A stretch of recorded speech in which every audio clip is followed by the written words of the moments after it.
Welcome to Amplified Education, your exam prep friend. Today we are doing grade 12 electric circuits. And before we discuss this question, please pause the video and try the questions on your own.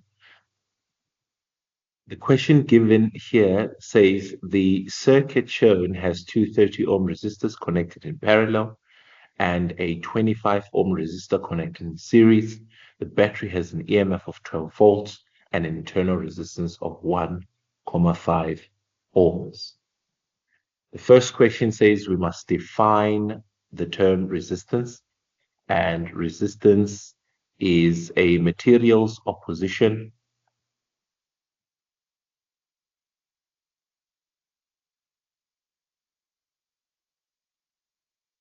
to the flow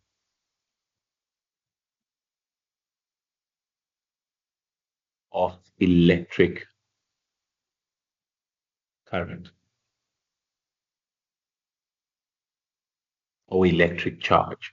1.2 says we must calculate the equivalent resistance of the parallel combination. There are two ways of doing this. I'm going to choose the easier way. And so R parallel is equal to R1 to the minus 1 plus R2 to the minus 1. Raise everything to the minus 1. That's 30 to the minus 1 plus 30 to the minus 1. Raise everything to the minus 1. Your answer is 15 ohms.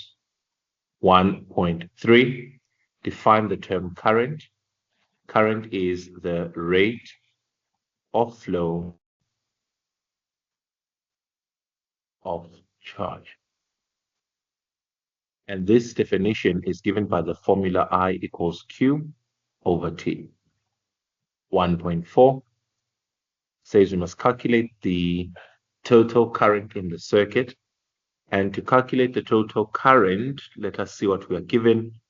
Please remember to write your given list or the data that is given for this question. You have the EMF, which is equal to 12 volts. You have the internal resistance, baby R, which is 1,5 ohms. You have R parallel, which is equal to 15 ohms. You have R series, which is the 25 ohm resistor connected in series.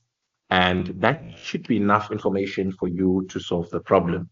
So first you would calculate the total resistance of the circuit by adding your R parallel with your R series. And that would be 15 plus 25, which gives us 40 ohms.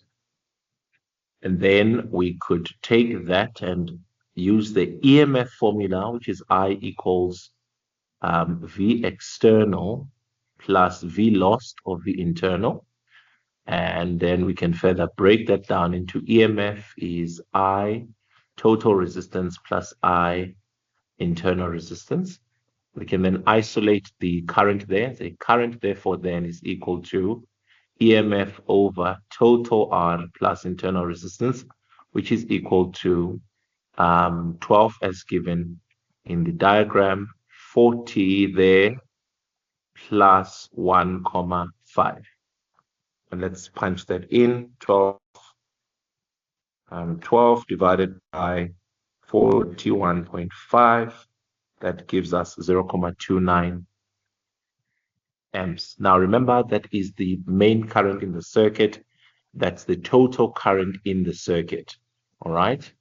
That current is split here over your parallel branch, and because the resistance is the same in those resistors in parallel, then the current that is flowing through each is half of that, half of 0.29 amps. The next question says define potential difference. 1.5 potential difference would be the work done per unit positive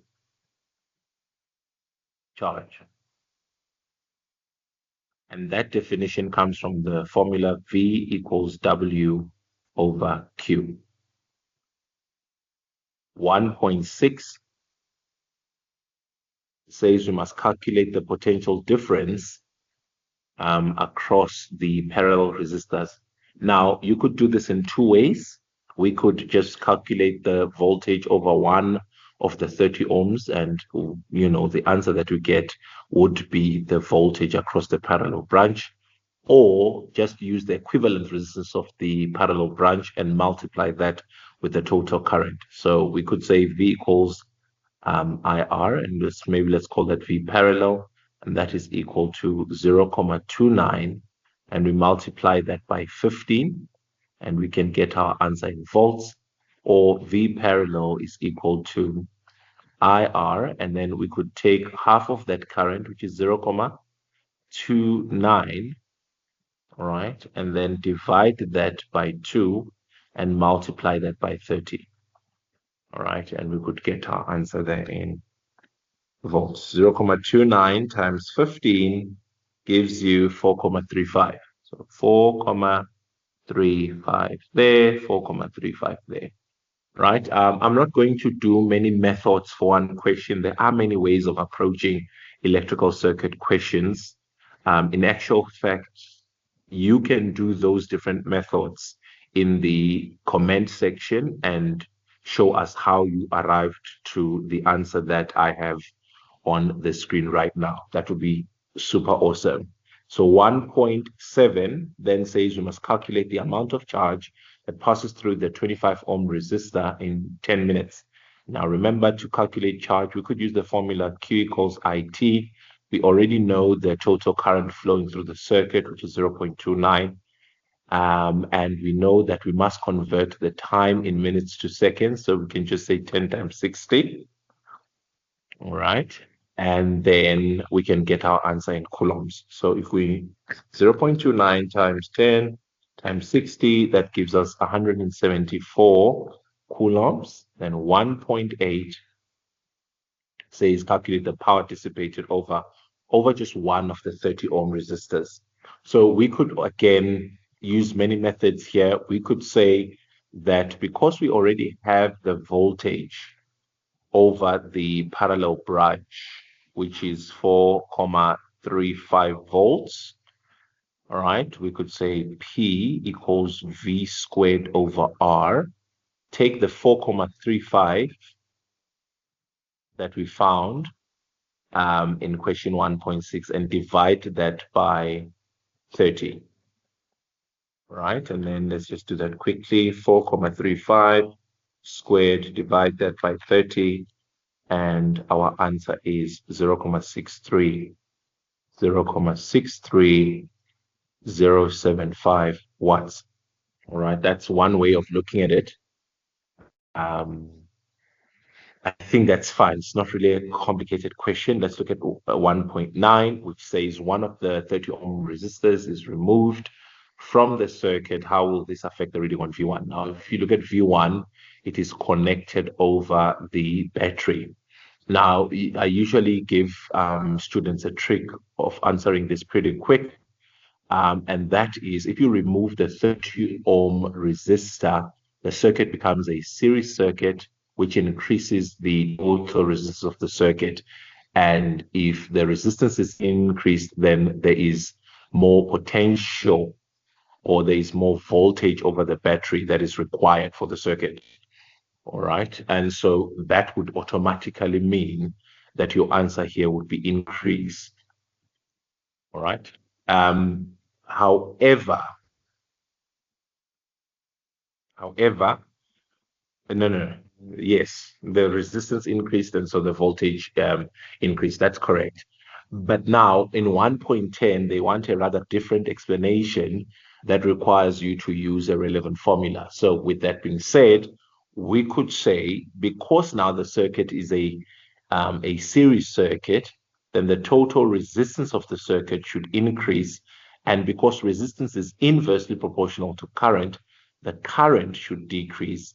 And if the current decreases, then the voltage drop in the battery decreases as well. That is Vint. Don't forget, Vint is dropping because Vint is equal to I baby R. So if the current is decreasing, then Vint is also decreasing. And if V int is decreasing, then there is less voltage that is lost inside the battery.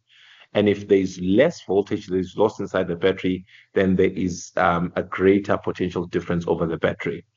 And that is why we then wrote for 1.9 that V1 should increase. And that's pretty much how you would write that. But they said you must use a relevant formula. And so the relevant formula there is V external equals EMF minus V int. And because we have said that V int drops, then our V external should increase, which is V1 in this context.